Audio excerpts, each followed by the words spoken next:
docente Víctor Osvaldo Mancía Ciancas, docente del curso de Derecho Procesal 1 de la Universidad Autónoma del Perú. Muy buenos días. Somos el grupo 12. En esta oportunidad vamos a exponer sobre el tema audiencias virtuales en la etapa intermedia y con la pregunta que se relaciona: ¿se afecta el derecho de defensa y el principio de inmediación? Muy bien, vamos a tocar primero el tema, el análisis del caso. Integrantes de nuestro grupo: quien le habla, John Gutiérrez Fernández, Flor Elizabeth Morales Aiquipa, Patricia Carolina Cortés Flores, Ruth Mary Vaca Prieto. Nosotros hemos tomado como expediente el número 1606 del 2022, agresiones contra integrantes del grupo familiar, en la cual es un caso netamente de agresión en un contexto de violencia familiar, en la que como agredida o agraviada es Betty Flores Raimundes y como agresor es el imputado Demetrio Fernández Asto. Esto conlleva a un contexto de violencia en la fecha, el 15 de julio del año 2022, y en la cual la Fiscalía, el representante del Ministerio Público, Nilo Paredes Chávez, quien tiene competencia para poder realizar o postular la incoación de proceso inmediato en la sala de audiencias, donde los sujetos procesales han sido debidamente notificados. Asimismo, se ha aplicado el principio de celeridad procesal para que pueda conllevarse la mencionada audiencia. Esto con los parámetros y con lo estipulado en el nuevo Código Procesal Penal, artículo 135.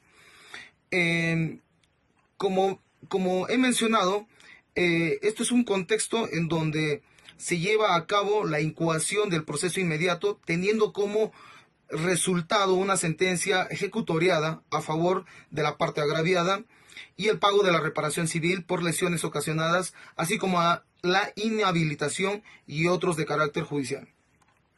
Como etapa postulatoria equivalente, ya he mencionado que el expediente se relaciona con la sumilla que tenemos en la asignatura y por las audiencias virtuales que se realizan en la etapa intermedia. Asimismo, vemos que en el análisis netamente del contexto de la denuncia se ha llevado las diligencias a cabo y a ello se ha adjuntado, ¿no? Todas las evidencias o elementos de convicción para que el procesado deba ser debidamente sancionado. Y también, para finalizar en mi tema, se ha tenido, bueno, como la importancia de que si se afecta o no se afecta el principio de la defensa. En este caso no se afecta el principio de la defensa, toda vez que desde un inicio el imputado mm, ha sido asistido por la defensa técnica de parte de su abogado. Y con la otra pregunta, si afecta el principio de inmediación, sí se afecta, toda vez que es un ámbito virtual y en el contexto del presente caso no se ha llevado la inmediación a la parte procesal en la sentencia debido que esto ha sido virtualmente. Muy bien, doy pase a mi siguiente compañera. Gracias. Saludos cordiales, continuando con la exposición. En este caso yo hablaré acerca de la normativa y doctrinaria, donde que podemos ver que el proceso inmediato contra Dertiano Fernández Asto por el delito de lesiones leves agravadas en perjuicio de Betty Flores Raimundes, ¿no? Conforme al artículo 122, inciso 3, literales C y E del Código Penal en el marco de la violencia de género. Asimismo, podemos invocar o dar a conocer el interés de la ley 30364 y las normas internacionales como la CEDAW y la Convención de Belém do Pará, que protegen pues a la mujer de estos actos violentos que muchas veces son motivados por el machismo, por la subordinación, o estos estereotipos que se presentan día a día, pues, ¿no? En nuestro estado peruano, ¿no? Además, el proceso pues, inmediato, pues, es una situación donde que se presenta lo que es la flagrancia, donde que existe una evidencia clara, hay testigos, en este caso los testigos, pues viene a ser la suegra, pues, o la mamá del imputado, ¿no? También tenemos lo que son los exámenes, ¿no? Las pericias y entre otros exámenes que motivado llegar a todo ello, ¿no? Y una confesión parcial por parte del imputado y la agraviada, ¿no? Y la plena identificación hacia el imputado, ¿no? Eh, Además, podemos ver que estas normas, esta ley, permite no poder garantizar una justicia oportuna y efectiva, ¿no? Eh, Tenemos lo que es la fundamentación de hechos y normas, ¿no? Donde que la agresión física y verbal cometida por parte del imputado hacia su ex conviviente fue en presencia de su menor hijo, ¿no? Los hechos también ocurrieron el 16 de julio del 2022, luego de una reunión en la que la víctima accedió a acompañar al imputado, ¿no? Por lo que posteriormente ella fue amenazada, ¿no? Con explosiones violentas, ¿no? Y machistas, ¿no? Además ingresó sin su consentimiento a la casa de la víctima, ¿no? Por ahí empieza el altercado y por lo que esta persona empieza incluso hasta empujarla del tercer piso, ¿no? Incluso podríamos configurar como un tema de feminicidio, ¿no? Algo que no se dio, pero había una posibilidad, ¿no?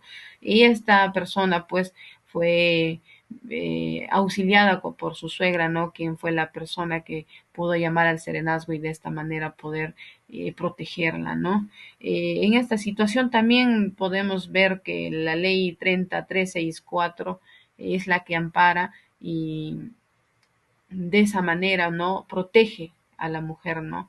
Y muchas gracias. Buenas tardes, doctor. Buenas tardes, compañeros. A mí me toca responder la segunda instancia o equivalencia.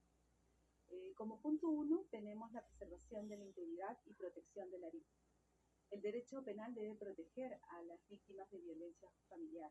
Minimizar estas agresiones solo generaría la revictimización y poner en peligro a la víctima. La justicia debe dejar en claro que esto no se puede permitir. Segundo punto sería la actitud del imputado posterior a la víctima. Como vemos, el imputado no muestra ningún tipo de remordimiento ni de disculpas hacia la víctima. Al contrario, trata de desvirtuar a la agraviada. Al siguiente punto sería proteger a la víctima frente a la revictimización. Este proceso inmediato evita que las acciones judiciales tarden y la víctima pueda revivir el trauma que tuvo, ¿no? Si aplicamos la vía ordinaria, esto haría que ella vuelva a recordar el trauma que tuvo. En cuanto al riesgo a la impunidad, si se revoca la condena o se reduce la sanción, reducir la responsabilidad del imputado solo va a generar un precedente de impunidad y la desprotección para las víctimas. La justicia debe actuar con firmeza en estos casos. En cuanto a los aportes y las experiencias, tenemos que las audiencias virtuales aceleran el proceso, pero afectan el proceso de inmediación. Esto se da porque no se encuentran frente a frente al agresor, ¿no? Y esto impide que el juez pueda ver, visualizar los gestos y las reacciones no verbales del imputado, ¿no? Entonces se ve la necesidad de mezclar la tecnología y la presencialidad en los actos de violencia familiar. El proceso inmediato muestra eficacia cuando hay evidencia clara, como en este caso que había los certificados médicos, las pericias psicológicas, ¿no? Pero a su vez muestra dificultades para valorar indicios psicológicos por la virtualidad, que limitan la observación directa que se puede hacer hacia el imputado. Por último, se propone implementar plantillas estandarizadas para las pruebas de plataformas virtuales, así como la coordinación entre fiscales, peritos y testigos, para evitar la revictimización. Eso sería todo de mi parte. Buenas tardes. Gracias. Docente, compañeros, muy buenas noches. Mi nombre es Ruth Mary Vaca Prieto. En esta oportunidad continuamos con las conclusiones. Bueno, como primera conclusión tenemos que el proceso inmediato es una herramienta clave para agilizar la justicia de delitos de flagrancia y con evidencia clara, permitiendo una respuesta rápida del Estado en beneficio de la sociedad y de las víctimas.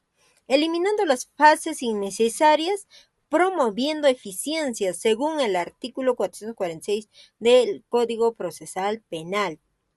Como segunda conclusión tenemos que la violencia de género demuestra su eficacia, aunque enfrenta desafíos en las audiencias virtuales, que limitan la percepción de aspectos no verbales y requieren sistemas robustos y protocolos especializados para proteger los derechos de las víctimas. Como tercera conclusión tenemos la importancia de un enfoque multidisciplinario que combine aspectos como jurídico, social, psicológico, garantizan una justicia más justa y sensible en particularidades de delito y necesidades de las víctimas.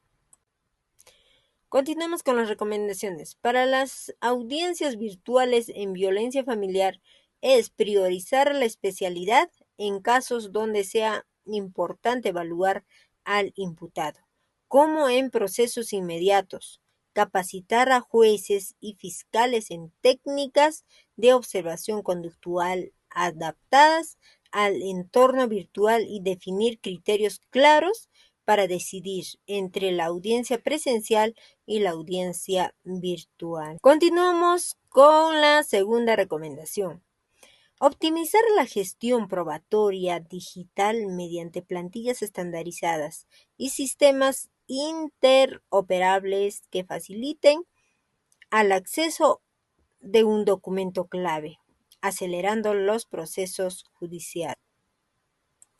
Como tercera conclusión tenemos promover un enfoque multidisciplinario como abogados, psicólogos, trabajadores sociales desde la denuncia hasta la sentencia, sensibilizar a los operadores jurídicos en perspectivas de género, trauma para prevenir victimización y ofrecer la atención humanizada y efectiva. Esto ha sido todo con referente a nuestra exposición de parte del grupo número 12. Muchas gracias, docente.